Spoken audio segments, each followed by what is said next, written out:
What is the threat of the imperial presidency? Presidency today bears little resemblance to the office envisioned by the founders in 1787. While 19th century presidents often deferred to Congress, their 20th and 21st century compatriots have enjoyed a dramatic expansion of presidential power, driven by crises, congressional delegation, judicial delegation, and a string of assertive presidents.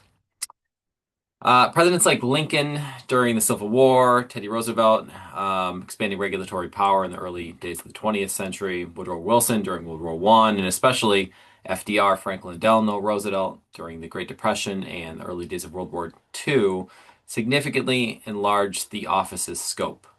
FDR's New Deal vastly increased the federal government's role in the economy and society generally, establishing new agencies and making the president the central figure in American domestic policy.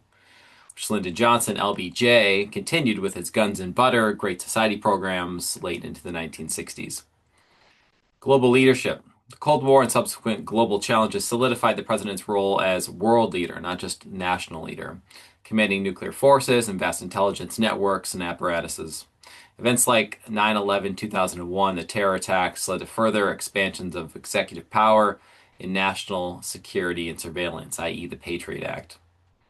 Modern presidents increasingly rely on executive orders, proclamations, and other forms of direct action to achieve their policy goals, especially when facing congressional gridlock, which has been very common. While these orders must be grounded in constitutional or statutory authority and can be overturned by courts or future presidents, live by the pen, die by the pen, they represent a significant tool used for shaping policy without legislative approval. We've seen the use of the executive orders grow significantly in recent decades.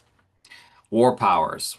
Presidents have often committed U.S. troops to conflicts without formal declarations of war from Congress, Korea, Vietnam, Iraq, etc.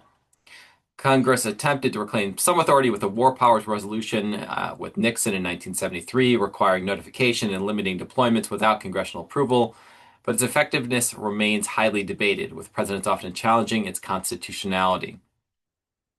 The imperial presidency, the threat of the imperial presidency. The term itself describes a concern that presidential power, especially in foreign policy and national security, has grown dangerously unchecked by the other branches, potentially undermining constitutional balance.